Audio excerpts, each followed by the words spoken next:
Keon, welcome to Buffalo. We're so excited to have you here. You are one of the toughest receivers in this draft class. You have strong hands at the catch point. The 50-50 balls, they are yours. How will being such a physical wide receiver at the collegiate level translate to the NFL? I think it's just a mindset. The mindset's never going to change. I think it's just going to get more. I'm always think I can make it an 80-20 ball, 90-10. I feel like the mindset is if I ain't getting it, nobody going to get it. Your mindset is also that you can stiff arm a guy, you can juke a guy, you can hurdle a player. You're not afraid of a little bit of contact. I know a guy like that on the Buffalo Bills. His name is Josh Allen. Allen is now your quarterback. How will you two operate together on the field? We're going to be two crash dummies. We ready? We ready. You want to go low, we'll jump high. You want to go high, we'll juke you. You want to run up, we'll stiff arm you. So it's just going to be two tough guys, love to compete, and we're going to have a great connection, great relationship. I can't wait to see that. You're not just an elite football player, you're also an elite basketball player. You had almost 2,500 career points in high school. You were a state MVP. How did playing basketball help shape you as a football player? Like I said, the mindset, the vertical movements, the lateral movements, the quick first step to be able to move around, good around people. And like I said, being able to elevate and, the toughness it takes. You want to go to the goal, dunk on somebody, you're going to get bumped, you're going to get bruises. If you're the best player on the court, they're going to foul you. They're going to be trying to get in your head. So you got to be mentally strong, emotionally stable, and just ready to be tough. You got a little taste of Bills Mafia last night after you were drafted. I'm sure your mentions were blowing up with Bills fans. What's your message to this amazing fan base? Y'all going to get a great football player, but a better person at that. Love the community. I'm going to give everything I got to this program and, to the team. And I'm trying to contribute to wins, man. Looking forward to seeing y'all. I love it. We can't wait, Keon. There it is, Street. What's up with you, boy?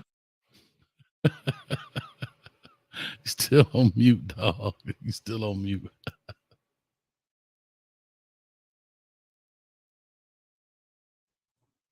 Caught me off guard back there, boy. I was back here trying to find out why Atlanta took Penix. Oh, man. We're going to find out real quick, man.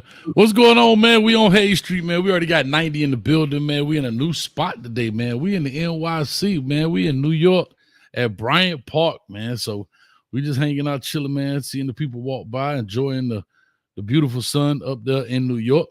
But, man, we here, like I said, back on the corner of Hayes Street. We are dual streaming this thing on my side of the street, on D's side of the street. And that's what it is, man. We're here to talk about this NFL draft and how it seemed to be a little crazier than others, man. A kind of non-typical draft, I would assume, to most as you look at it. Shout out to a couple of people in the building as we get started here. Midwest State of Mind. Shauna Boo! She said, y'all early today. The flight came in on time. Huh? And Jay Dirty said, yeah, I said it early. And Jay Diddy said, why they did our Hurricanes like that in the draft? Well, we're going to talk about it, man. I think I got an interesting take. Y'all tell me if I'm crazy or not. But, Street, man, how was your weekend, man? There's a lot going on this weekend, bro. A lot.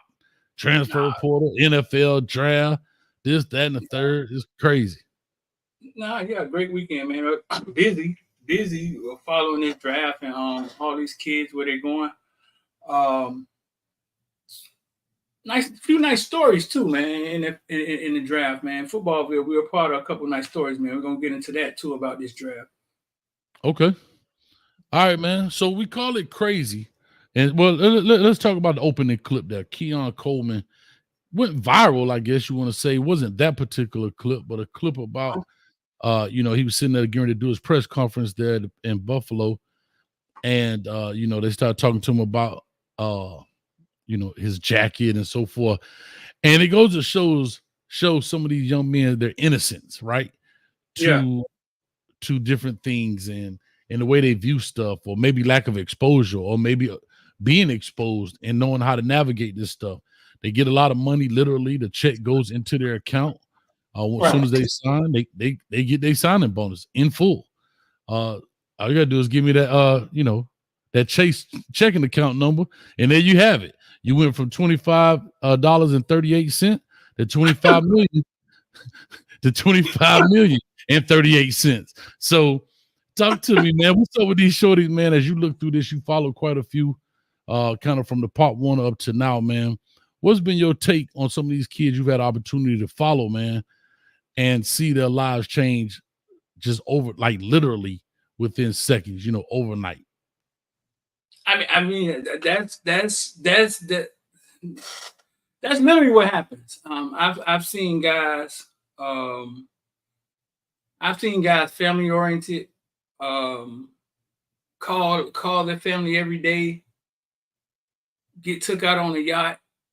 A couple NFL stars, a couple girls, and just things just start going fast for them. And a lot of people and a lot of people believe that they're changing, right? I think it becomes overwhelming, like you just said. You just said it, right? I think it becomes overwhelming. I can only imagine watching the NFL draft. What we're looking at is semi-entertaining. They come up there with the cool suit on. They hold up. But he's sitting in Buffalo with her, right? So he's made it there already. Like, it's almost like it happens and then their life starts. You know what I'm saying?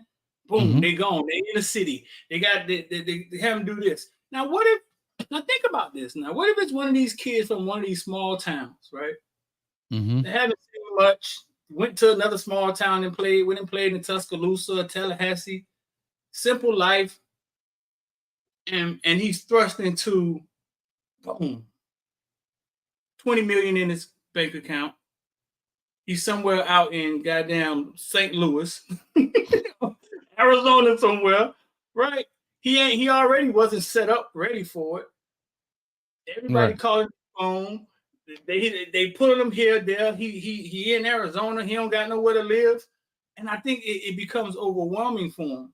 But one thing I want to say to him is that the money, right? A lot of people say your first contract, you got to make your second contract to make some money, right? And which is it's just not true. You know what I'm saying? It's just not true.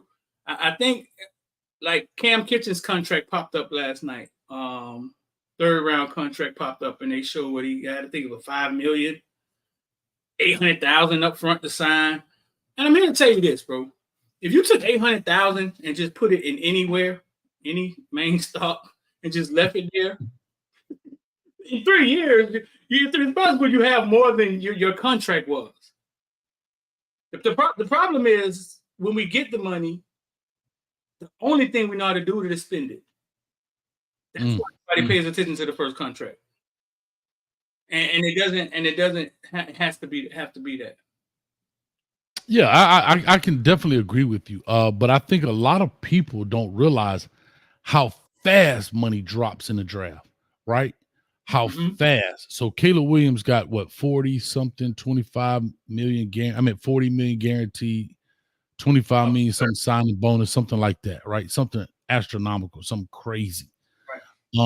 And then you go look at, I can't remember Xavier Leggett. All know South Carolina went viral for his country twang in that sense. And so you look at Leggett, right? The 32nd pick, still in the first round, but the 32nd pick, his money dropped significantly. All right. He got a 4-year deal for $12.3 million and a $5.8 million signing bonus. No, that's not money to sneeze at. That's not what I'm saying. What I am saying is how fast it drops. It drops like right off the cliff. Boom. I mean, you think about it. If you look at Caleb walk out of here, first round draft pick, and I'll say this rightfully so, but he walking out with 65 million, 40 million guaranteed, 25 million signing bonus. That's 65 million. This young man is walking out with 12 and 6, for example. So he's walking out with 18. Bro, that's a big difference, bro. That's a huge difference when you talk about money. And so when you start thinking about, okay, the second round, the third round, the fourth round, the fifth round, the sixth round, the seventh round, I mean, these players are not rich, and you have to divide it over the 4-year period. So you look at this young man got a $12 million contract over 4 years. Simple math. That's $3 million a year. Again, nothing to sneeze at. But we're again, Right. but the money What are we talking is about not here? what people What are we talking about think. here? Listen, right. It's like comparing rich to the, and they're not rich yet. Let me not say that. It's like comparing like they're not even wealthy. The money does drop off. What you're saying is true, right? What I'm saying is this. Mhm. Caleb Williams could get 40 million, right? Cam Kitchens could get a $5 million contract, $3 million a year. You just said Leggett, $3 million a year. If Leggett does the right thing with his money, he could definitely end up ahead of Caleb Williams. Like because it's all about money is like water. It's all about what you do with it, dog. And you can spend it faster than you could. The best thing you can do is spend it. Like no, dog. And people don't realize. Like I just said. Go ahead. We talking over each other. It's all right. I think it's computer. Straight example. Cam Kitchens, $800,000 signing bonus. If Cam Kitchens had $800,000 inside Tesla today, it would have made $120,000.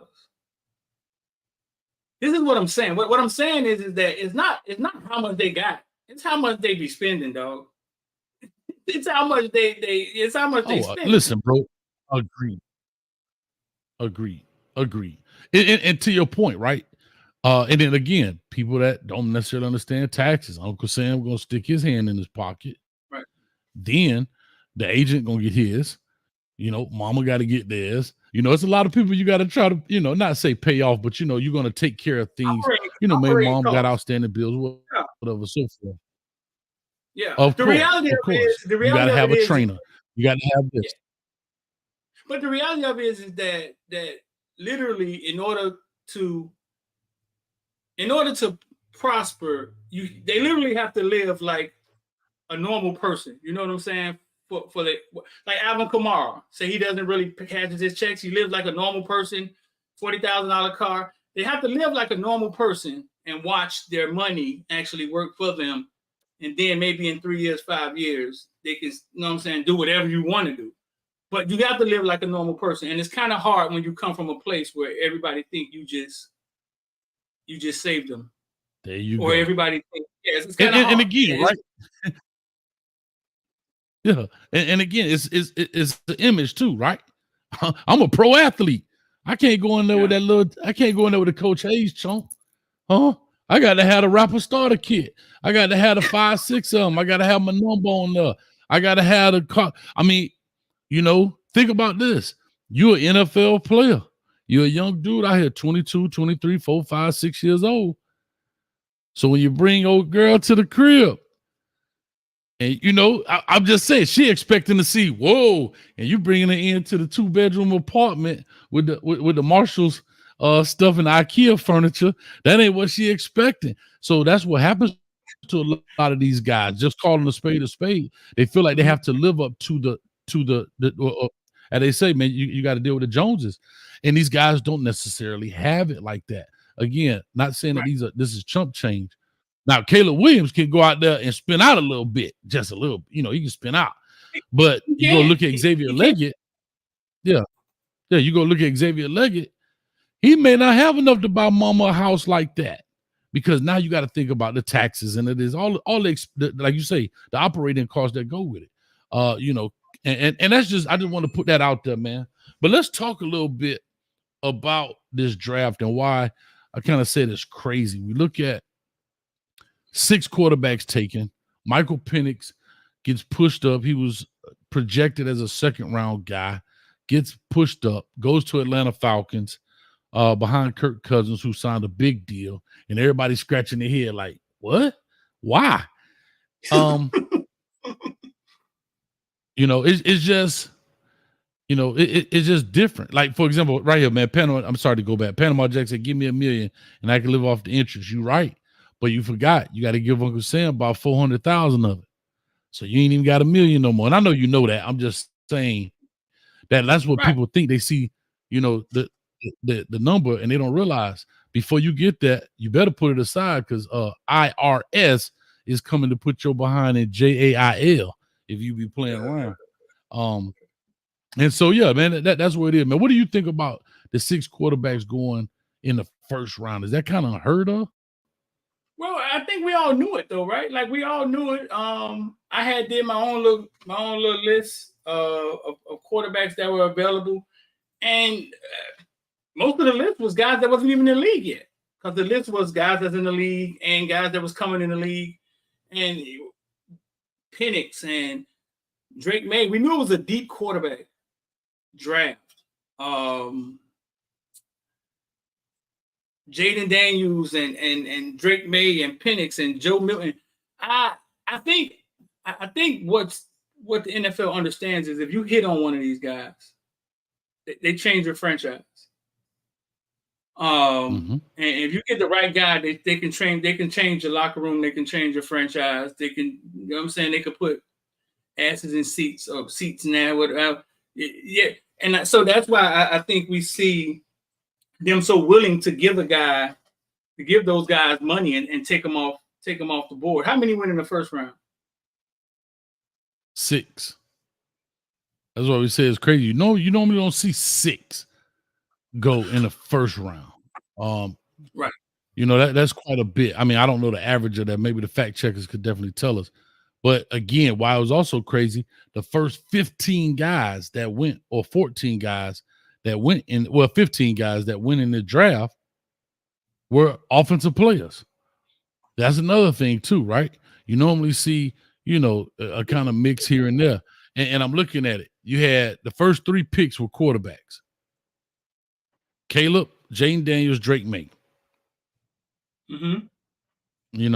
Now, most of those teams, because they are picking first, they probably have a quarterback issue. You understand what I'm saying? But again, you don't normally see that. You see the offensive lineman. Of course, Joe Alt went 5th from Notre Dame, and then Marvin Harrison from Ohio State at wide receiver. Smooth day. Bo Nix in the first round. Let you know how desperate these teams are. Smooth, I'm going to tell you this, Smooth. I know what you're thinking, Smooth, right? Bo Nix stayed in college long enough, Hayes, right, to pull this off last year. 364 completions for 4,500 yards and 45 touchdowns. That's crazy. Yes. Smooth. Only that's 3 picks. Right. Smooth, if you do that, they're going to draft you. He stayed in college long enough to pull that off with the right coach and the right system. What is he really? Yeah. We're going to find out. But I mean, we see it all the time. Yeah. I mean, bro, to your point, we see it all the time. We see quarterbacks that put up astronomical numbers and they mid, as they say. Then you see guys who did okay in college and come out and be, awesome. But yeah, no, man, you're 100% right, bro. You're 100%. But you're right. Yeah, what's the purpose of drafting a defensive guy? They can't tackle nobody anymore. It's like we just go find some defensive guys because y'all can't tackle the offensive guys no more. Legally, you can't tackle them. So let's get the best offensive guys off this board. You know what I'm saying?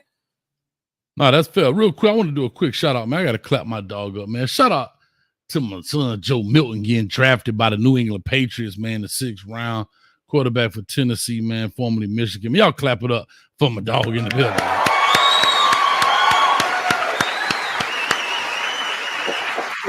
Had an opportunity. I covered Joe, man, when he was like 9th grade, 10th grade in high school, bro. Yeah, man. So I had him in high school. Like I said, he came around, man. We did a pretty cool interview as well. That'll be coming out. It's being edited up, chopped and screwed right now. And so that'll be coming out here shortly. But yeah, man, it was a great chance to sit there with them, watch. And the fun thing, you can see the emotions. You can see the emotions of people that go through this. And I don't think a lot of people understand that for these players. I don't think a lot of people understand the emotional judo that's going on with these guys. They on the phone, they seeing people in front of them that, and I'm not even just talking about Joe in this particular point, but I'm talking about just players in general. They know they outplayed these cats, and you like, huh? Like in your mind, and it's not hate. And I don't want people to think it's hate, because every number that goes by, it gets shorter, and the list gets shorter, and it's harder and harder and harder, and then the money drops and all the other good stuff. And the worst part about it, when you get projected at a certain level, and now that round has now passed you, it's like, okay, you project to be a second round, you kind of, okay, wrap my mind around it. All right, I'm a second round dude. All right, I'm cool with that. Then the third round comes, Street, and then that fourth round comes, and then that fifth round comes. It's like, hold up, man. Like, it's stress. These 3 days stressful, bro. They stressful. Project after this year, bro. Projections are done. I'm done with projections. Maybe social media have allowed too many people to project, but it's over, bro. It's no different than the star ranking. Huh? Ain't no different than the star ranking. This is the first year I've ever seen somebody projected the entire time first round not get drafted.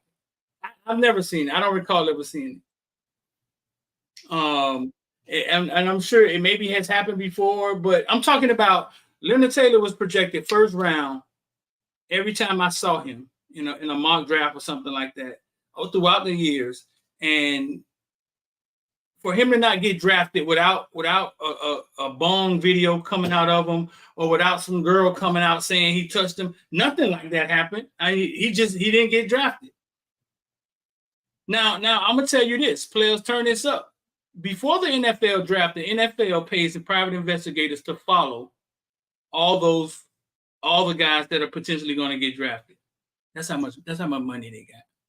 Because I got a guy that they will pay every year $5,000, $10,000 to follow Jerry Jeudy or follow James Cook. When they paid him to follow James Cook, we just told him, "Hey, James," they following, and then they following you. You know what I'm saying? But so they're getting investigated. Yeah, Street, and to your point, a lot of people may not realize this either. When you work, I'll just say this: when you work in the FBI, DEA, ATF, you have to retire at 57. I don't know if it's like that in corrections, law enforcement, whatever, if you're not an admin. And so these guys at 57, you're still young. And so these guys get NFL jobs. Believe it or not, the NFL hires former FBI agents. They hire former DEA. They hire former ATF folks. Because at 57, you're still young enough to work and X, Y, and Z. And that's what a lot of these guys do and ladies do. And they have the investigative skills to make these things happen. You always get these phone calls when it's draft time. They'll call you, "Hey, coach, man, has this, what was this guy like?" They'll send out questionnaires from the Raiders or from this place and that place. Has this guy ever thought about hurting himself? They ask you all kind of weird questions. It's almost like the military, man. I actually had a young man that ended up being a pilot for the military, and the big brass come. They got all the stuff on. They ask all these questions. Hey, has he ever denounced his citizenship? Have you ever this, that, and the third? So because I don't, a lot of people look at it as a sport, bro, but this is a business, and this is an investment. Like, yeah. I'm paying somebody $65 million, guaranteed $25 million. I need to know where my money going. You don't just throw your money out there just to throw it out because you're a billionaire. You won't be a billionaire long. And so, I guess like you said, Street, it's how you spend it. You got to be cautious and careful of how you spend it. And you do want an ROI, return on investment. And so, yeah, to your point, you're 100% right, man. They'll follow you around. They know if you got girl issues.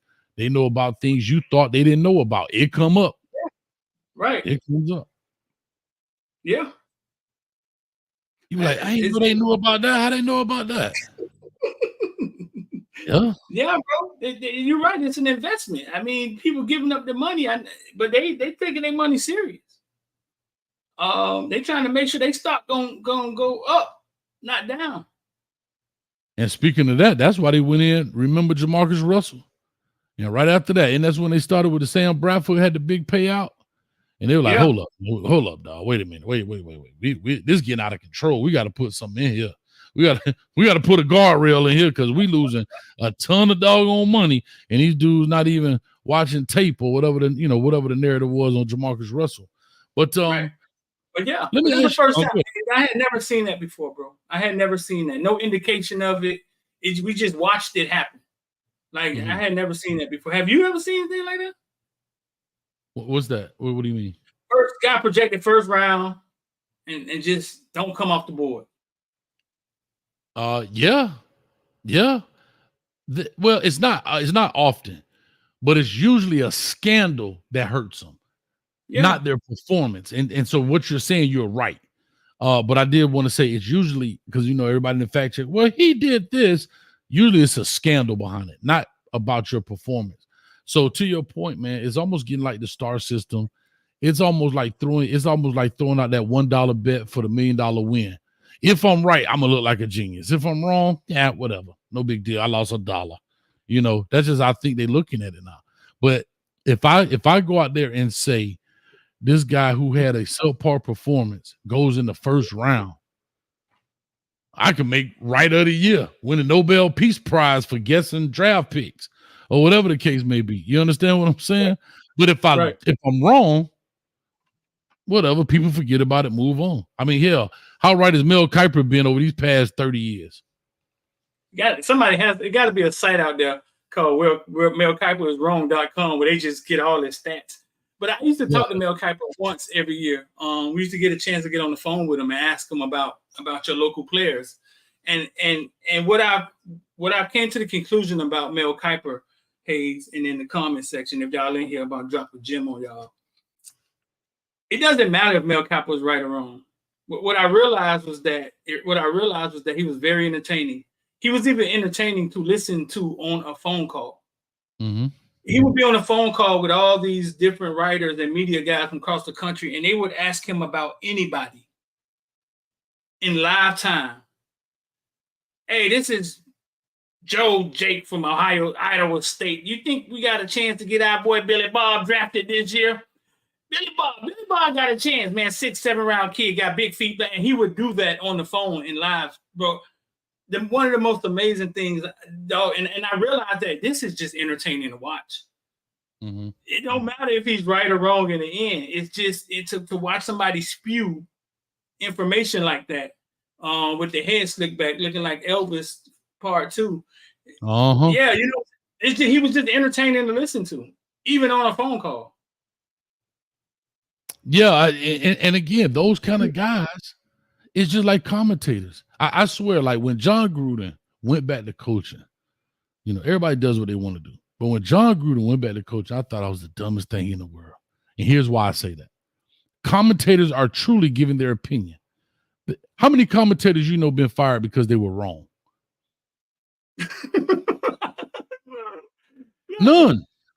But when John Gruden went back to coaching, he had to be right. Now I know it was 10 years, 100 million versus ESPN making 5 million, but sometimes it's worth your sanity. You saw that dude at the end. I know he, got in trouble with some emails and stuff, but did you see how he looked when he was out there coaching? Man, the dude was looking crazy.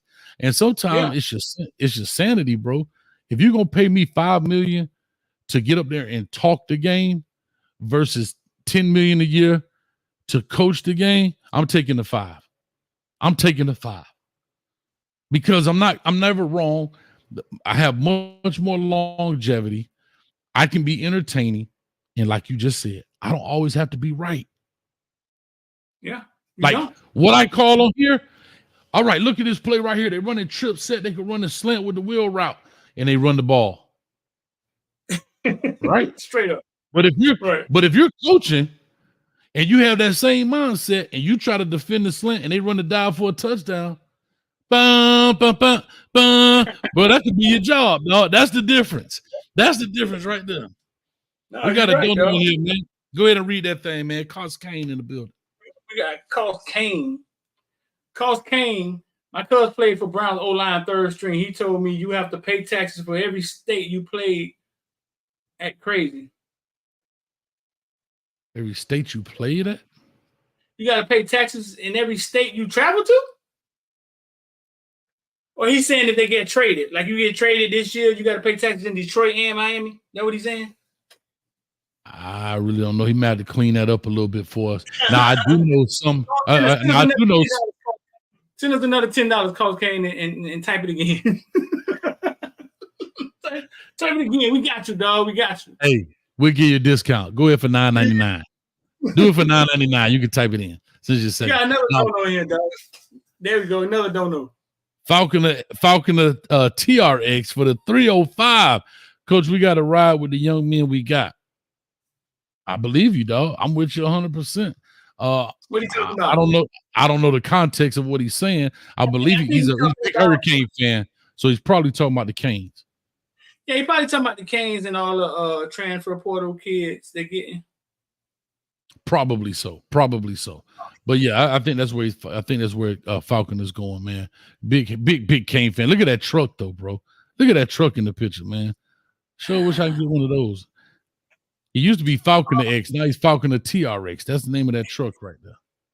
I say this to you, Falcon, since you sent us a dono, man. Check this out.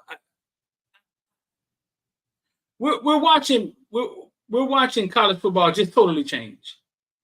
And you can't deny the fact that Michigan State brought in 40 different kids one year and damn near made the college playoffs.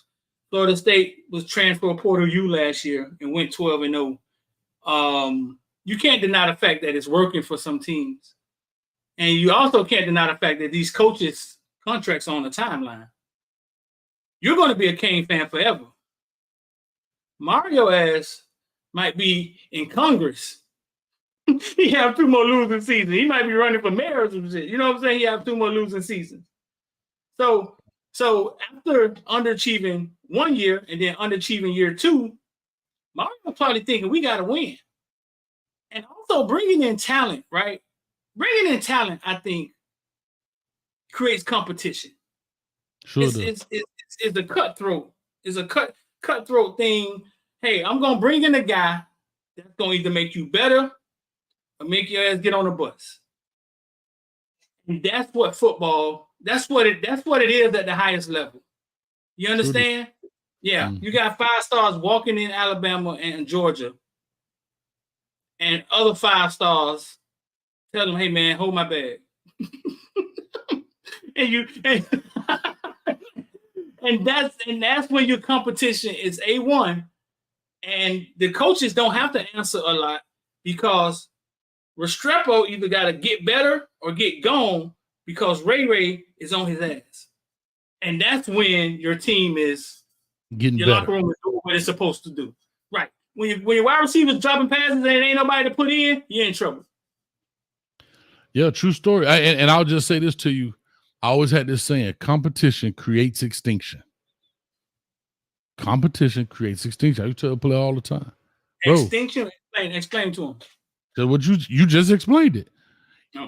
When you compete, somebody got to go, right? Meaning competition creates extinction. Meaning eventually, if it's 2 lions in one meal, and if you don't want to compete for it, you're gonna die of starvation. So you better get in there and fight. You know what I mean is that you will be extinct. You will no longer exist if you're not willing to compete day in and day out. And so, that's what happens, right? And that's just kind of how I feel about it, man. It's just a kind of catchphrase you say to let them know competition creates extinction. Meaning, do you want to be the dude that's going, or you want to be the dude that's it? You better compete. And so, to that point. Yeah. Shout out to Falcon and TX. He sent us 305. You can't have free a portal and free transfers. You can't have free. We're gonna figure this out. He done sent us money twice. We're gonna figure. You can't have free a portal and free transfers. Okay. So I think I know what you're saying. So listen. I was saying the other day on our Discord live that, all right, so we're going to just keep bringing kids in, right? So you're going to bring in a Sam Brown and put him in front of Horton or take away Horton's snaps and his development. And somebody said to me, this was to do with my boy Louis Dunn. You know Louis Dunn. Dunn said, Street, you was the officer, right? I was like, yeah. He said, when you go on a trip, you rather have 5 bullets in your gun or 15? And when he said it, dog, it made a whole bunch of sense. You know what I'm saying? And that's just what it is. we get caught. I get caught up in wanting to see a Horton, right? Isaiah Horton, and knowing his parents, and knowing I had a part in him actually coming here, and you want to see him play. But the fact of the matter is that Mario has created in that locker room. You're going to have to fight. Now, then you're going to have to fight and fight attrition to get on the field, because he's loading it up with some talent, and now he can load it up with other people's talent. So I think what he's saying is you got to look at it like this: when a kid jumps in the transfer portal, that's Kane Connection money that comes free. Mm-hmm. Harrison Hunt jumps in the transfer portal. Now you got more money to give Martinez. Listen, there's nothing you're saying that's wrong. You're 1,000% correct. You know, it's one of those things where you are 100% right, except it used to be where you got them out of high school and they went up the ladder. Now, one of them, the young high school players could overtake you. You understand? But it used to be kind of like that's how you saw it, right? You had to go up the rungs of the ladder. Now, you could be a dude, been there 2-3 years, and they bring another dude in. So to Chuck's point, or Lou's point, is you're right. I may not need all 15 of my bullets, but I'm glad I got them. And I got a backup magazine with me with 15 in it, right? You know, so it's almost like insurance. The problem is you're dealing with human lives. And again, just like the draft, you came here because I'm supposed to be the man. And I'm sitting behind this dude. And, you know, because everybody's on a timer. Everybody's clock is ticking. Every day of practice goes by, or every year you go by and you're not the man, you feel like you're losing out. And I think everybody's against this 3-year race now. And I think that's a big mistake by a lot of football players today. They feel like I'm a failure if I don't go to the league year 3, because you hear it on draft, on signing days and commitment day. For the next 3 to 4 years, I will be taking my talents to X, Y, and Z university. They don't say 4 to 5 anymore. And I think that's the biggest issue. They're against the race of time because, like I always say, they were the man at their school. When they were in high school, all the newspapers, this, that, and the third, blah, blah, blah. Oh, my God, he's a 5-star. Well, his track should be out of there after the 3rd year, because that's the first year you're eligible. Instead of saying, I might need to learn. I might need to sit down a little bit. I might need to do this. I might need to sponge off these guys. But they feel like they're against time. It's almost like, you have a lady friend and she feel like she got to hurry up and get married because all her other friends are getting married. Yeah. That's how it is, though. Man, everybody, think about it. I'm in the class of 2020 or 2020 or whatever, or 2021. And I'm still here. And I ain't started yet at my school. But I just see everybody that was in my same class getting drafted. Right. That's how it feels, dog. That's the best way I could put it. The best way you can put it, dog. That's where I could put it, dog. You're right. Mm-hmm. Falcon again for the 503. Run it. I'm going to do it backwards. For the 503. Commentators are like meteorologists. They can be wrong, but still get paid. Coaches get fired. And that's the difference. So I saw Cowboy Mike talking about that 10 million look different on paper. You right if I'm a young coach. But John Gruden was an old dog. He got plenty of cash. And yeah, like you say, how many times the man say, hey, it's going to storm today, take your umbrella. You walk out. Hell, we in Hurricane Alley. How many times they tell us, oh, be careful, ass up, the hurricane is coming, board up your windows, this, that, and the other. And guess what? Damn duck don't even get wet out there, man. You don't put holes in your walls, boarded up everything. You got generators. Home Depot stock done went up 1,000%. And boy, look here. It is what it is, man. So yeah, that boy still have his job tomorrow. Yeah, and never go back and say, hey, guys, sorry, I was wrong. You know what he does? He comes back and say, today we're going to get sunshine.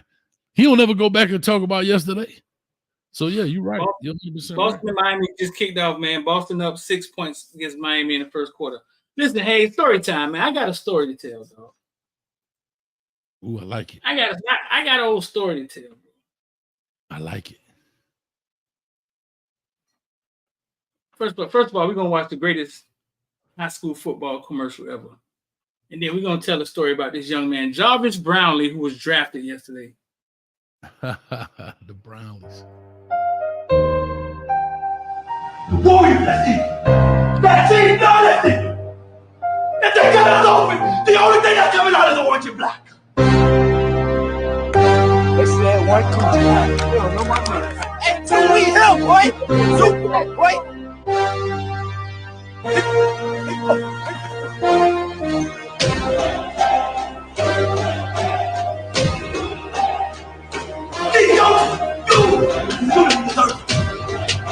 We deserve it.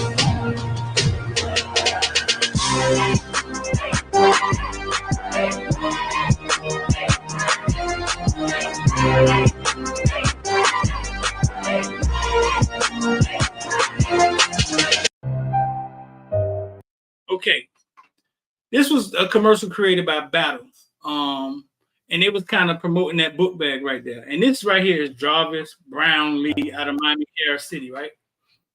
Mm-hmm. Jarvis Brownlee went to Florida State, right, when Norvell first got there. Put it back up. Go ahead, put it back up. Jarvis Brownlee went to Florida State when Norvell first got there, and he was there during the rough time. I want y'all to follow what happened. He was there when Norvell was trying to get it together, right? And Stanford Samuels and Jarvis Brownlee, Jarvis came after Stanford Samuels, but for some reason it was like they can't like Jarvis Brownlee was people like, damn, Jarvis Brownlee sucked. When Jarvis Brownlee left Miami playing for Kansas City, he was a dog, right? Mm-hmm. But went to Florida State and was getting blamed, right? Oh, Jarvis Brownlee can't cover nobody. He getting bombed everywhere. So he jumped in the portal, right? And once again, Hayes, because I kind of know it when I see it, it ticked me off, dog. It ticked me off. So I wrote this. This is what I wrote. And Hayes, I want you to chime in on this too. Miami Central coach AJ has said how his 18-year-olds are better than 22-year-olds. Is it possible that a player can be developed in high school, arrive to a college prepared to play, sometimes more prepared than the kids that are currently in the locker room? I once asked former Miami Hurricane quarterback Ja'Cory Harris, when he came to our show, was he smarter than his first OC, which was Patrick Nix? He said yes. It was how he said yes, which convinced me. He didn't think twice. I'm saying all this to say, Jarvis Brownlee left Miami a baller and ready to go. So did Stanford Samuels.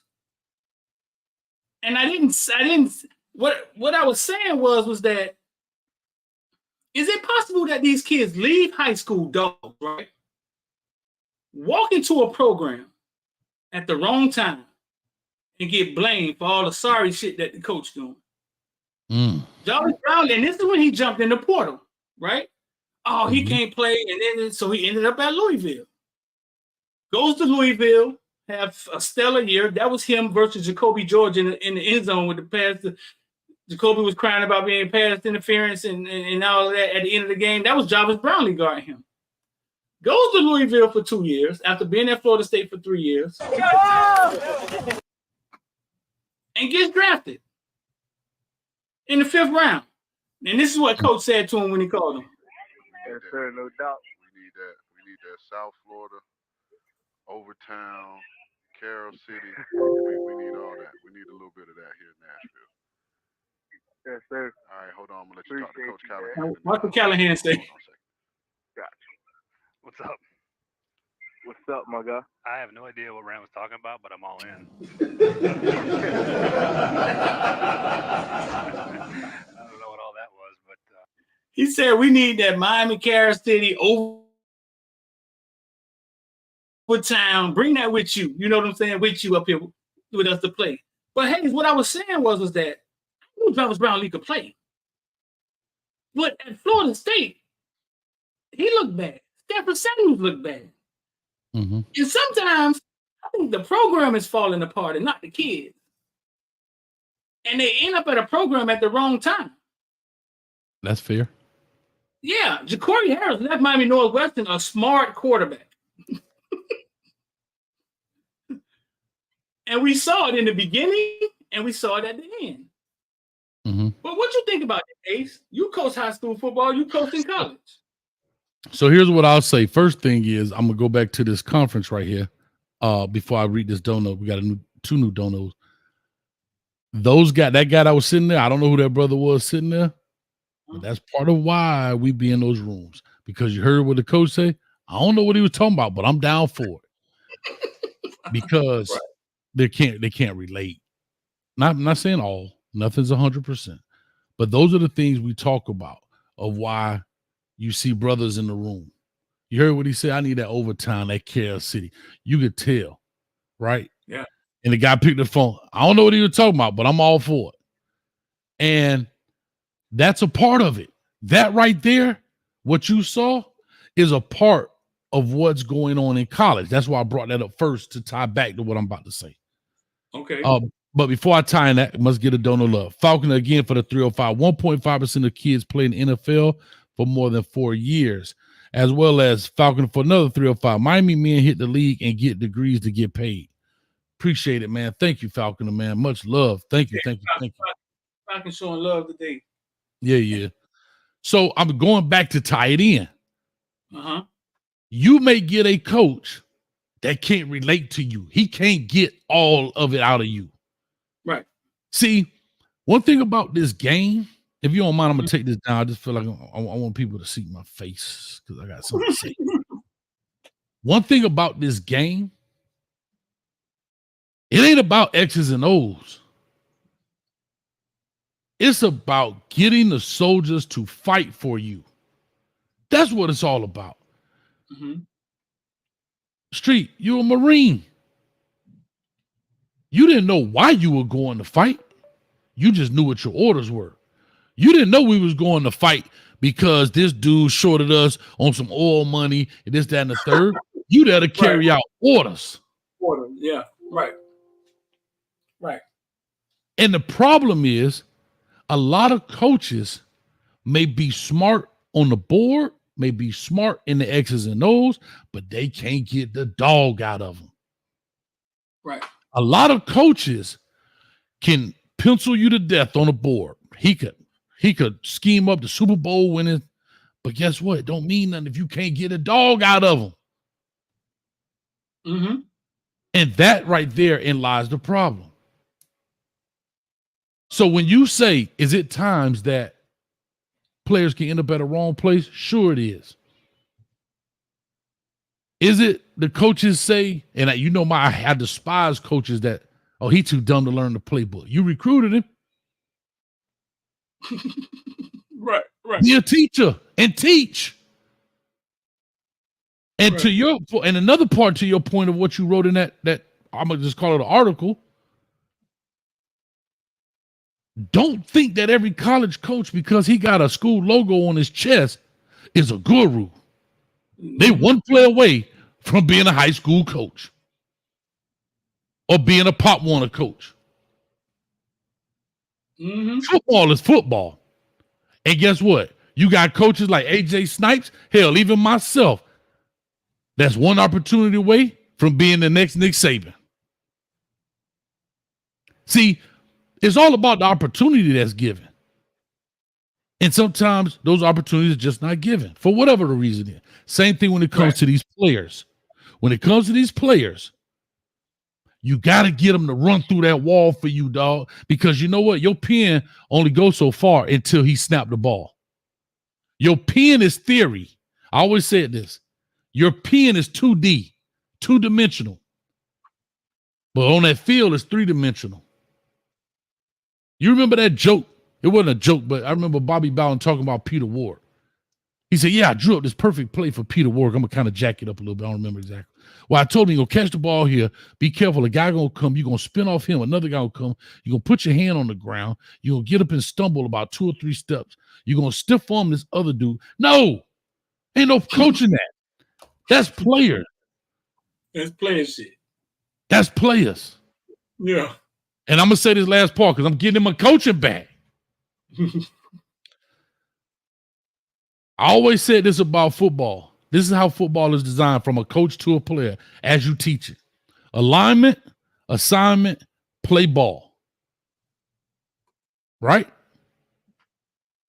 Alignment is 80% of a play. That's my job as a coach.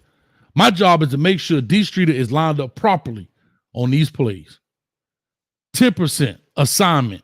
My job is to make sure you know what you are supposed to be doing. As a coach, 90% of this is on me. 90% of your success is on me, getting you lined up properly, knowing what to do. But that last 10% is play ball, and it's probably the heaviest. It's the heaviest. You remember Hurley Brown talking about Duke Johnson cutting that play all the way back? That ain't how it was designed. Right. That's a Duke Johnson issue. Hey, the play's supposed to hit front side. Coach, he cut back 2 holes. That's that 10%. Even though it's 10, it weighed more than everything. But guess what? I taught you to play. I know I will line up. What's your assignment? That 10% on you, dog. And that's what you do as a coach. You got to get these soldiers to fight, and they don't even know the cause. Because if they knew the real cause, man, they put their gun down and go back inside. What? I'm fighting over what? Yeah. You want me to go risk my life? Hold on, Struck. You want me to risk my life because somebody shot at your daddy? Oh, shit, man, I'm out here, bro. Please. Anyway. Put it back up there. Put it back up there. So last night before I posted it, because it hit me that this man made it to the league after being ran out of Florida State, and people thought he couldn't play.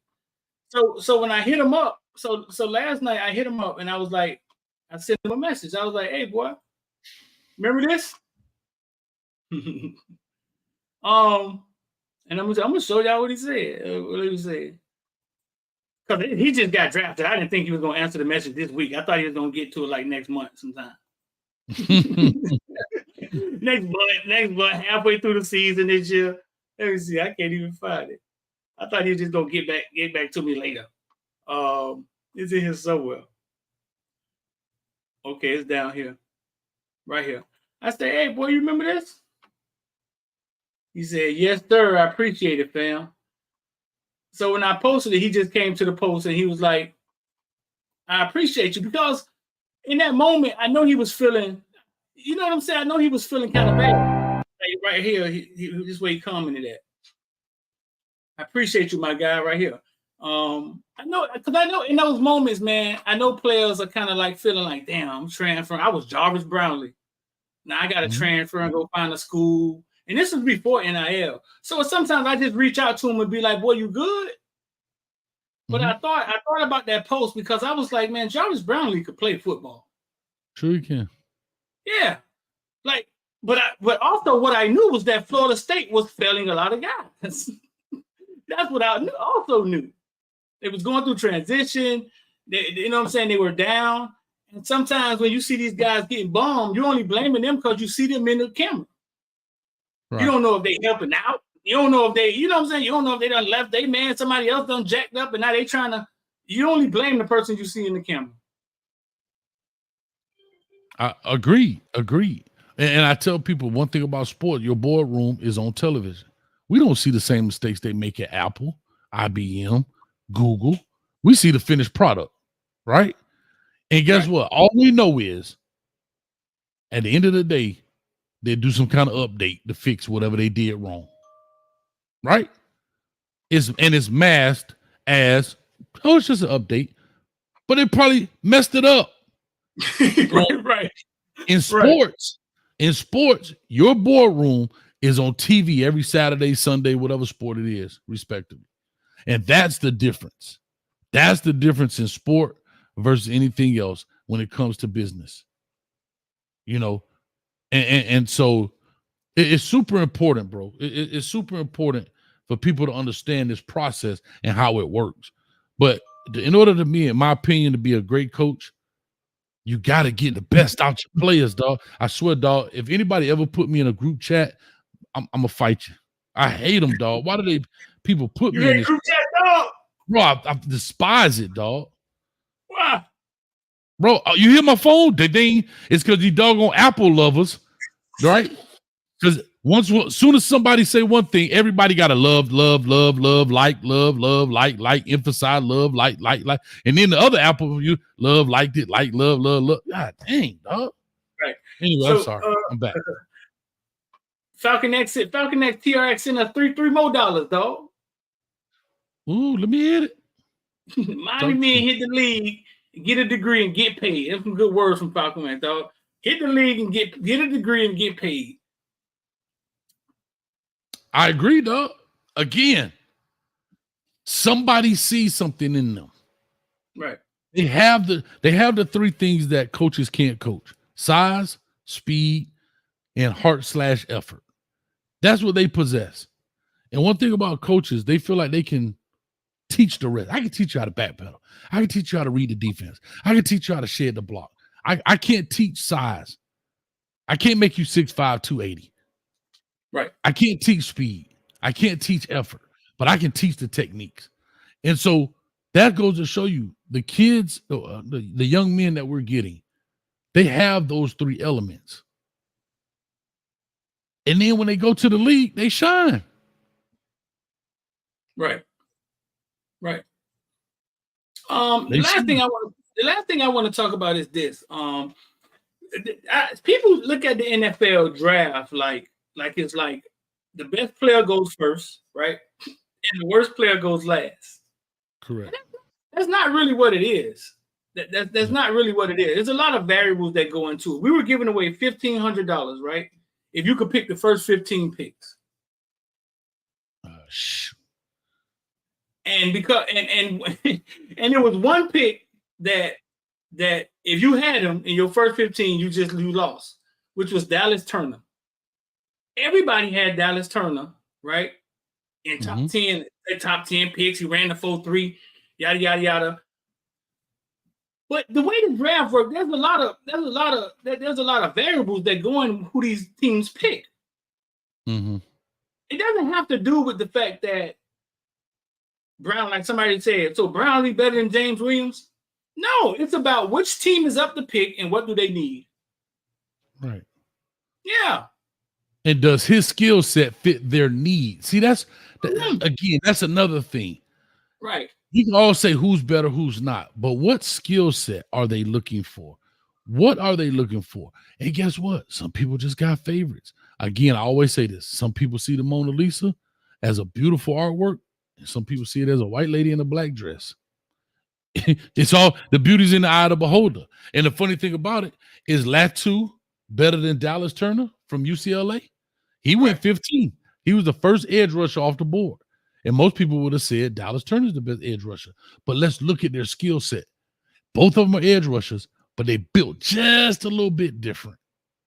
Just a little bit different. Right? Latu will be a guy that will drop primarily in that kind of stuff. Versus Dallas Turner, go get their quarterback. Go get him. Latu can also, but they're built different. And that plays a part. And so, yeah, to your point, I mean, you're 100% correct, bro. How many people would have said Kenyon Mitchell from Toledo would have been the first cornerback off the table, dog? The first cornerback off the board, dog. First. Toledo. First. I remember looking at Toledo because Delancey was over there. Ronald Delancey. He went from Northwestern to Nebraska. And then he ended up at Toledo. And I assume Ronald Delancey was the best cornerback they had over there. Mm-hmm. Ronald Delancey is now at Wisconsin. Yeah, Mitchell obviously was better. Right. Yeah, you know what I'm saying? So it's not this team greatness said, bro, don't forget that Ron Carthon is an OG to South Florida talent. He went out to get South Florida talent. The Titans drafted Brownlee and Williams. I think he went to Florida. I think he's saying he played at Florida, Ron Carthon. A coach down here and recruited Florida. Yeah, like you just said, it's who they like. It's somebody that has seen South Florida talent and was like, listen, man, all right, we're 5th, 6th, 7th round. If we're gonna take a chance on somebody, we're gonna take a chance on some boys that grew up playing in hostile environments. All their life.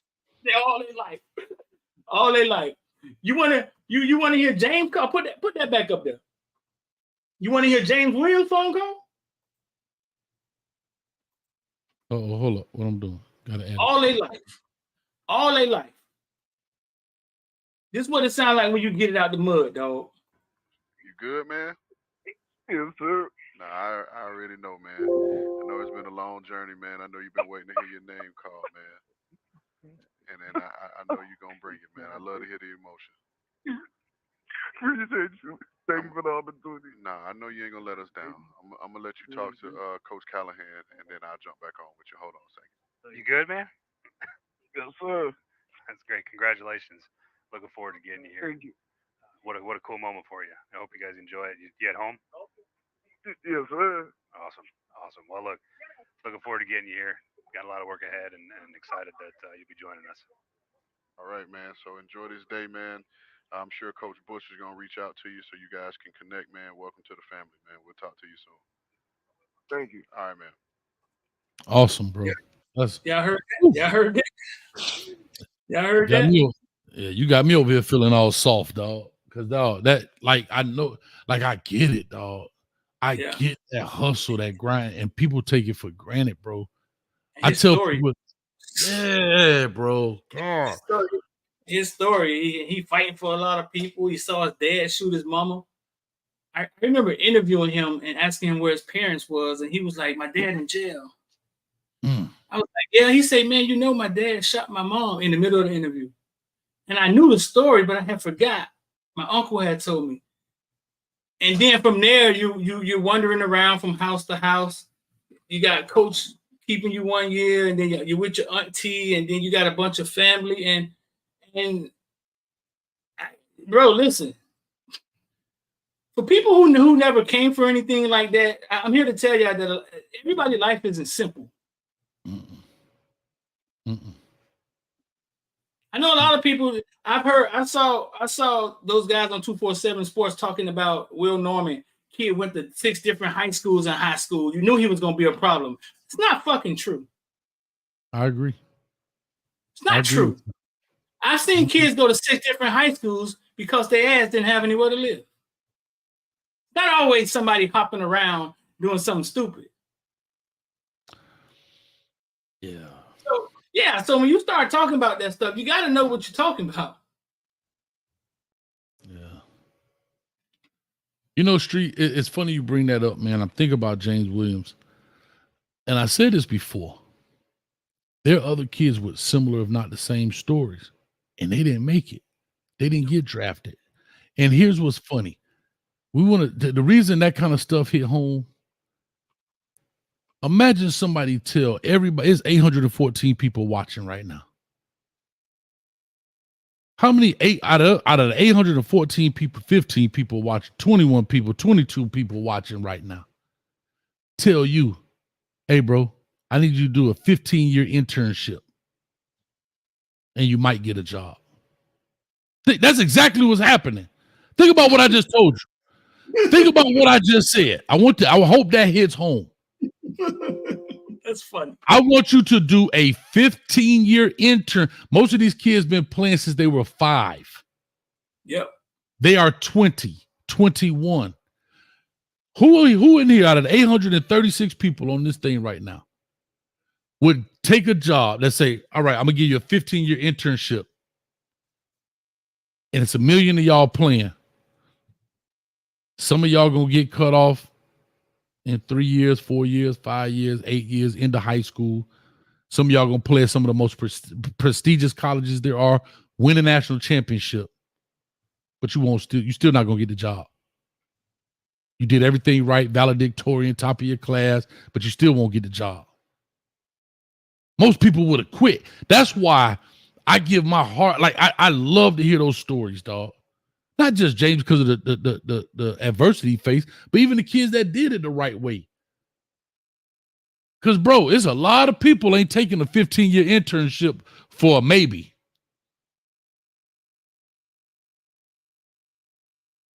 That's tough, dog. That's tough. Out in the sun. No. It ain't you ain't in the office. A 15-year internship and you doing roofs. You're working on the railroad track. Think about what I just said. A 15-year internship, and only 257 of y'all gonna get picked. And here go the last part. The last person get picked, we're gonna call you Mr. Irrelevant. Not Mr. Relevant, Mr. Irrelevant. A straight slap in the face. It's the impossible dream, bro. No, it really is. It's the impossible dream. And 2 years ago, before the Super Bowl conjured up the most immaculate marketing commercial before the Super Bowl.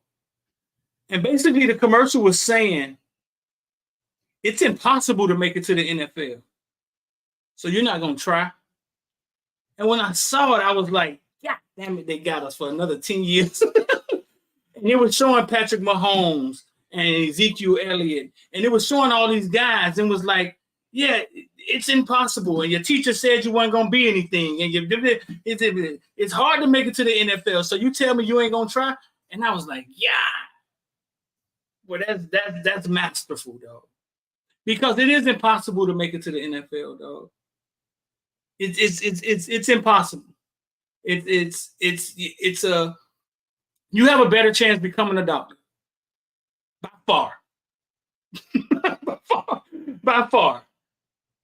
It's way more sick people that need help than safeties. Yeah. You have a better chance becoming a doctor by far. And we've seen put in less time. And put in less time.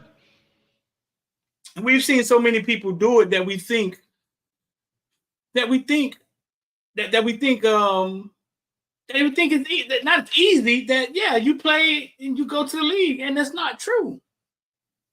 It's very impossible it's impossible to make it to the league. There's some cities out here, man, where they have never seen anybody go to the league. There's some cities out here where there's one guy that they brag about. Boy, you remember that time, Greg Jones in 1998? Because he's the only guy that ever sniffed the league. Bro, it's so funny. Shout out to G Money in the building. You cutting side deal. I'm gonna say this.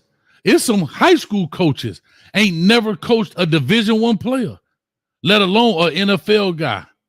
That's let wild. Alone. Hold up. I know some high school coaches won state championship. And ain't never put a Division I player, had never had a Division I player. Like, bro, to be Division I ain't easy. We're talking about 1 million kids play high school football. That's wild. And at that time, it was only 25 scholarships. Now, that 1 million just got trumped by the transfer portal. So it was already a lotto ticket. And then somebody say, oh, nah, instead of you hitting 7 numbers and the Powerball, I need you to hit 25 numbers and 2 Powerballs. Yeah, dog. Bro, this ain't light work, dog. This ain't for the faint of heart. And when these fans get out here, and I ain't gonna get on my tangent, but they call these players trash. I told you, I'm gonna be at your daughter recital booing her ass. Boo! Bro, listen, think about all the guys in the comment section. Type all the guys that was great for your college team that you just knew was gonna make it to the league. And it just didn't happen. Bo Scarborough. Peter Ward. Peter Ward made it, but we thought Peter Ward would be like just think about the names of the guys that Ken Dorsey. You could have told me he wasn't gonna be the next big thing. That was great and still didn't make it, bro. Reggie Bush. Gino Torretta won an Heisman. Reggie Bush. We just talked about him. Reggie Bush. Yeah, Reggie Bush was in the league for a cup of coffee. He didn't do much. Gerald Willis, Magic Benton. Miami has so many. Oh, God. Street, I'm going to say this last piece about the NFL. Then you actually beat the odds. Bro, think about it. You beat the odds and you make it to the NFL. Right. And some of them won't even make it past training camp. Some of them won't make it. I'm just saying how the reality of this. All 257 not going to make it. Damn. They're not going to make it. That boy said Reuben Foster. Yeah. It's so many players. It's such a limited deal. Like, and shout out to Falconer that said that 1.5 only play for what, 4 years? It ain't. Dog, Bro, you talking about elite athletes, bro? Well-oiled machines, boy. They say Leonard Taylor could have came back to Miami for $600,000. Now he finna check in the mini camp and fight for a contract, dog. I mean, hindsight is 2020, dog. You know, it's easy for us to, you know, connect the dots looking backwards, right? Because if he goes, let's say he does go in the second round, will we be saying the same thing? No, he bet on himself, right? And he went and did it. I can't do nothing but respect that. I mean, yeah, I could say that, but at the end of the day, when it comes to a player making a decision, you know, we've all made bad decisions, or maybe not the right decision. I don't want to say bad, but we all have made not made the correct decision. I'll put it that way. I don't want to call it bad. I mean, basically, I mean, this is what he played his whole life for. And that's what I try to tell people. Oh, Miami kids should have came back. Every last one of Miami kids dropped. Except Jaden. I didn't even know he was going to get drafted. I think he got drafted before James, I think. They should have came back. And I'm trying to explain to people, like, okay, they dropped in the draft, right? But now it's their dream. So now they're playing football it's their job now. They don't got to go to class. They ain't got to deal with all this crazy stuff. You know what I'm saying? Now football is their job. It's the first time in life they can do what they love for money. It's a fight to get it. You know what I'm saying? You're going to have to fight to make the team. It's a fight to get it. Cam Kitchens got drafted first, I think, in the late third round. You got to make the team. I'm not worried about James and Cam. I'm not worried about them guys. You know what I'm saying? They'll make a team. But people got to understand that even though, they should have stayed in college and they had a chance to go higher next year, Cam Kitchens got airlifted off a football field in that Texas A&M game. Come on. I was sitting in the end zone with tears in my eyes because I had became really close to him, and I thought his career was over after watching a great game. Yeah. You gonna tell him to come back and play another year? Right. Y'all crazy. You gonna tell him to come back and tackle for 12 more games? Yeah.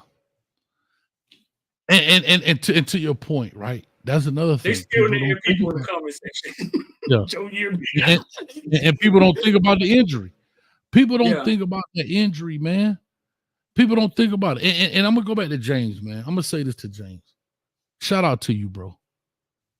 Right? Shout out to you. 242. That was your number.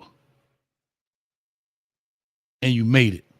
5-star. We know 5 stars supposed to quote unquote represent all the first round draft picks. But like you said, there's no real rhyme or reason behind this stuff. No. Now, we all question some things, whatever.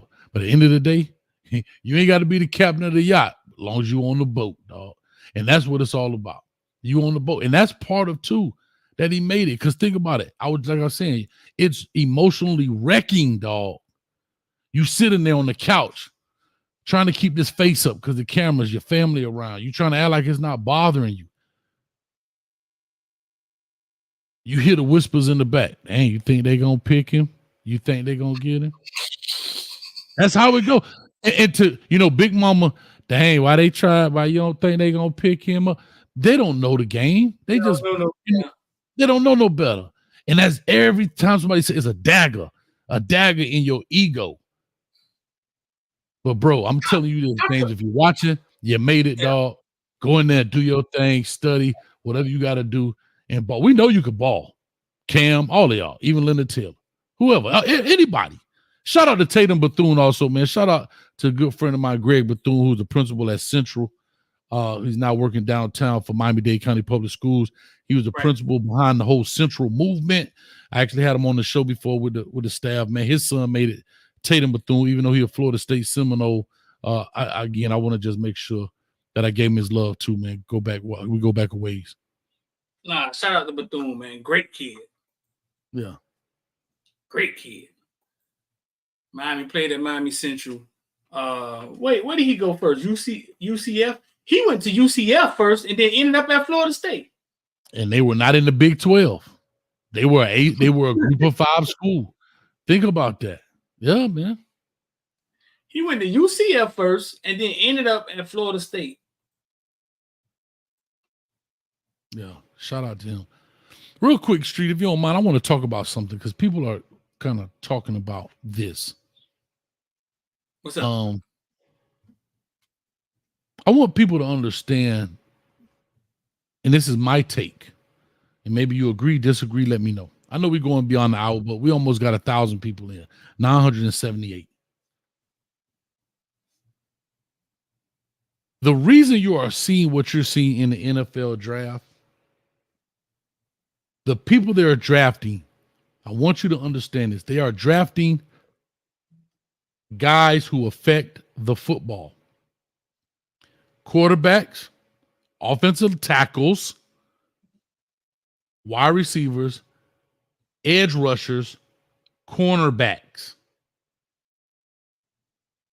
So when we as fans have this safety, this, that part of the game is changing, fans.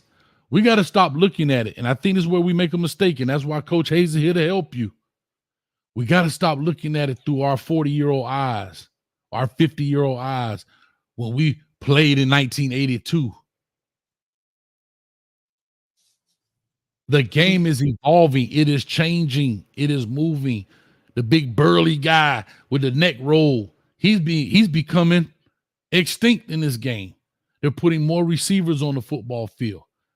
If you notice, everybody that's getting drafted high are people who affect the football directly.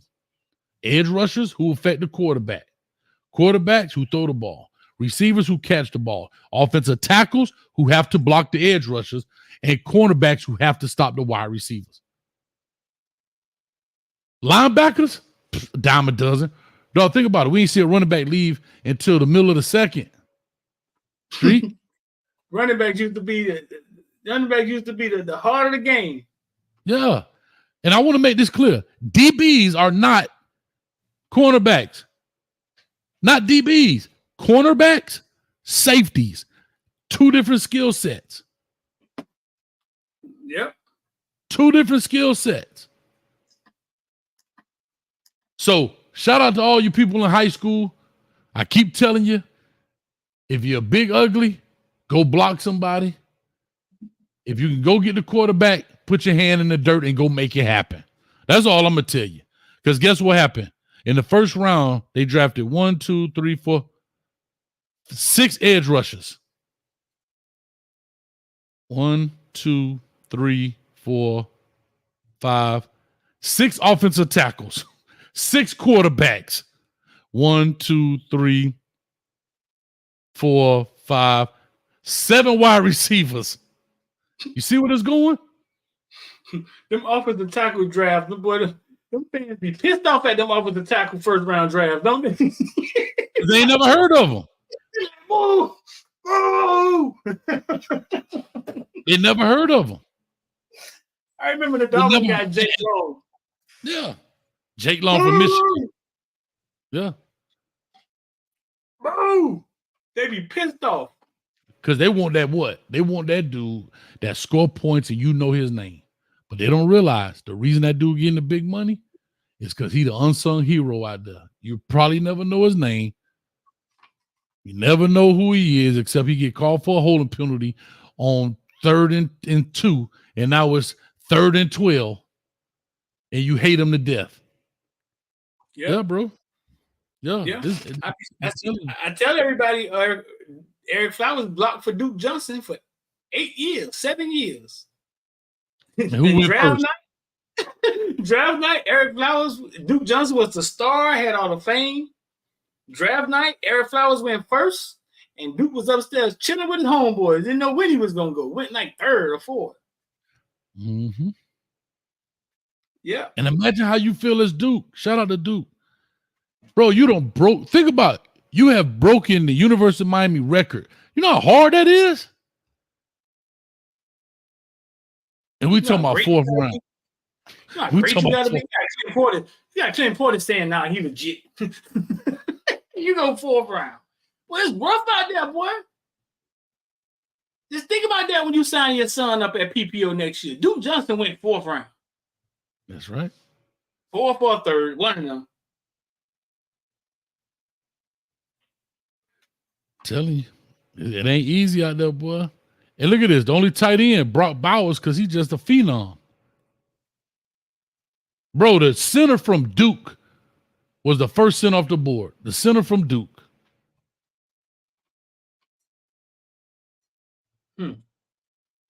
Everybody else, offensive tackle, one guard went from Washington.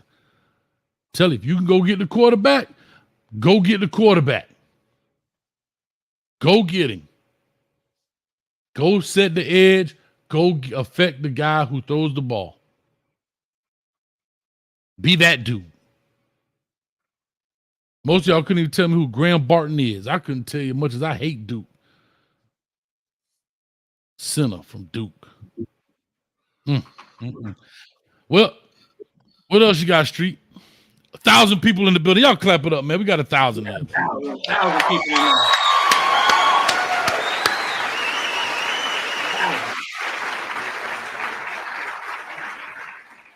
1,000 people in the building.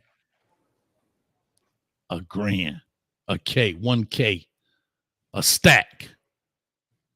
Huh? It look like you were conjuring up. I don't see how. I see that. I see it in your eyeballs, dog. You trying to get me? You trying to get? All right, we finna end the show. Appreciate you. No, I'm just messing with you. What you got for me, man? I don't see how. I mean, you got to see how? Huh? You got to see how? Huh? Hold on. I'm looking for one. Doggone it. I'll be forgetting that crap, man. I do have. I don't see how. I gotta pull it up. Hold on. Let me check. I gotta check my stuff. I don't see how. I talked to Ja'Cory Brown people yesterday. And he was like, yeah, man, we felt good about UCF, man. We talked to Gus Malzahn. We felt good about it, man. We're going to go check out a couple more places. Then I wake up this morning and he committed to UCF. He didn't even walk through the buffet. He just went through the line one side, picked up some chicken and was like, we out here. Get this thing popping. I'm gonna be on my soldier boy. You ready? Yeah. Coach Hayes was the first one to say it. UCF, Soldier Boy, first one. Huh? Oh no, I'm just talking trash, dog. The first one when he went in the portal, when they were talking about where could he possibly, I said UCF a good fit. And I'm gonna say this. If Jamarcus Russell break a shoelace. Not Jamarcus Russell. What his name is? Jeff. I mean, I'm what sorry. his name is? KJ Jefferson. KJ Jefferson, yeah. KJ Jefferson break a shoelace. You might not see your job again. I'm just saying. Coach Hayes put it out there first. I'm like, Ray J, I was first. I said it first. Yeah, anyway, you was one of the first persons who said, I don't know if you just wanted him close with you in your city. I don't know, but you was one of the first people to say UCF would be a good place for him to go. Because Malzahn is going to know what to do with him. He reached out to Cam Newton. He talked to Cam Newton. Cam Newton, you know what I'm saying, played for Gus Malzahn. They're going to know what to do with him. And I'm going to tell you like this. The Hurricanes have put together a goddamn potent offense. Mario, you done backed yourself in the corner, dog. 10 wins a bust. You done backed yourself in the corner. But we're going to watch Ja'Cory Brown. Okay. And we're going to say, God damn it, he could have been our future. Watch. I'm going to say this. Another Soldier Boy moment. I was the first one to say 10 win minimum. No ifs, ands, and maybes unless you was a hater. The first one to say. I was. Survey. What's in our survey? I was the first one to say. I was the first one to say 10 win. I started the campaign, and now I see the On3. I see 247 running with it. ESPN. I see it. All I'm asking is, can you put down there credit to Coach Hayes football? I would really appreciate it. Matter of fact, call me on and let's do an interview. Huh? How about that, guys? You really think you was the first one to say 10 wins a bust? Yeah. Why do you think that? No, I didn't say 10 win bust. 10 win minimum. 10 win minimum. Why you think that? I'm the first one to say it. What you did? You Googled the internet, like, let me see if anybody said 10 win minimum. I said it first. As soon as I started talking about it, everybody else started talking about it. How about that? I'm finna Soldier Boy this thing. You, I ain't Soldier Boy. you. No, bro. Listen, the ACC should be afraid. I don't know if they are, but looking at that offense coming into walking into your city, you should be afraid. Can I say this? It's scary time down in Coral Gables, dog. It's scary time. They put up 40 on Florida, folks. They gonna be top 5. Watch. It's scary time down in Coral Gables. Can I say that I work with a Florida Gator? He went there. He ain't just a fan. He went there. And he talking greasy, the old coach. I'm a dog, though, but he talking greasy. And I said, let me tell you something.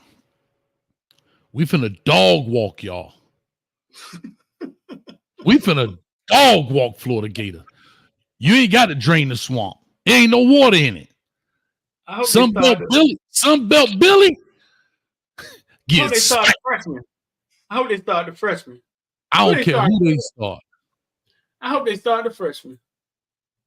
That scapegoat. That's when you know it's a scapegoat. Then when they throw the old freshman, old DJ Lagway out there, that's when you know it's a scapegoat. Let me tell you something. I don't care who the scapegoat is. Everything getting charbroiled. Everything. We going, hey, y'all lucky y'all got the name already. Because we going to Gainesville and cross that thing out and put a C. It's about to be Canesville. Hey, I'm giving you get you a shirt right now, Street. Gainesville, scratch it out and put Canesville underneath. Free idea right there. Shout out to you, dog. I just asked, can you just, because I'm the one said it first. I said it first, so I'm just asking for a shirt. Say it again. It's already Canesville. Say it again. No, get you a street sign that said, welcome to Gainesville. Scratch that thing, scratch out the G and put Canesville, since y'all Canesville. Right. I just asked for a shirt. I just want one shirt. Nasty, and guess what? And we selling them right now for the game, August 31st. It's time. The time is now.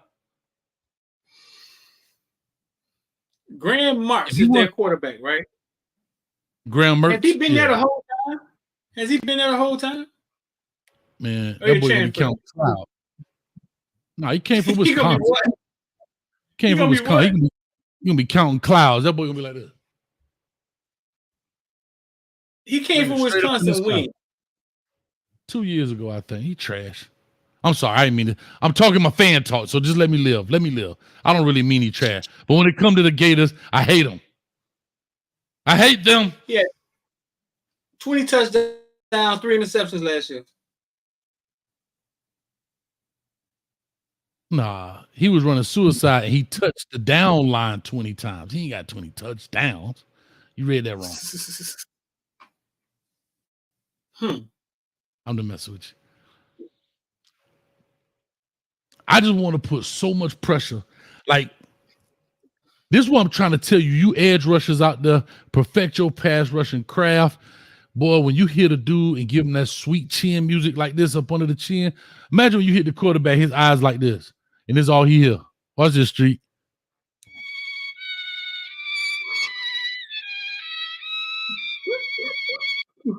That's what you want right there. When you get up under his chin like a party hat, and that give him that sweet chin music, and this is what he hear.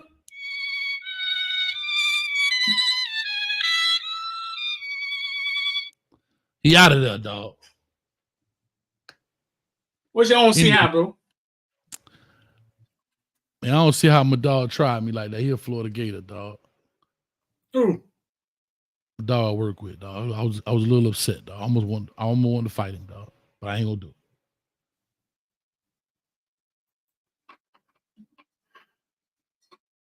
That Florida Gator game just got a lot interesting. I don't think the Canes finishing this transfer portal, boy. Listen, boy. Listen. Hey, shout out to the quarterback Nico.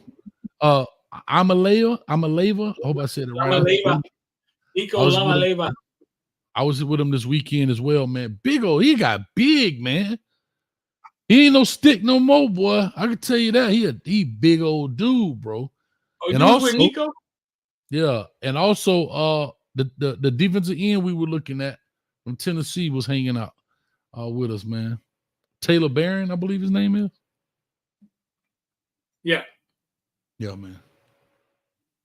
Nico Lamaleva, the $8 million man, ain't it? I don't know what he was, but he ain't no little dude. I can tell you this. He ain't a little dude. He not. He not Remember a coming little out of high school, they claimed Tennessee paid $8 million for him? Yeah, I heard that, but you know, he a big old cat, bro.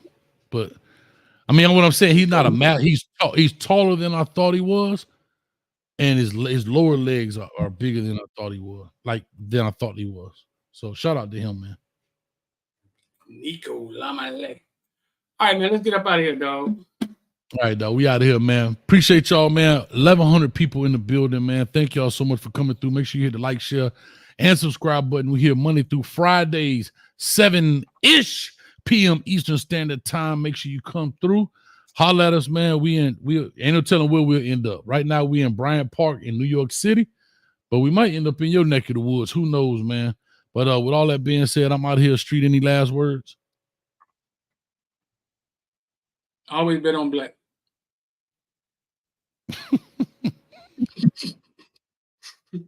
You don't have an I don't see how? I already did my own see how, man. Where you was at, man? Put the cane juice down, man. Oh, my bad. You the only one ain't have an own see how. Put the cane juice down, man.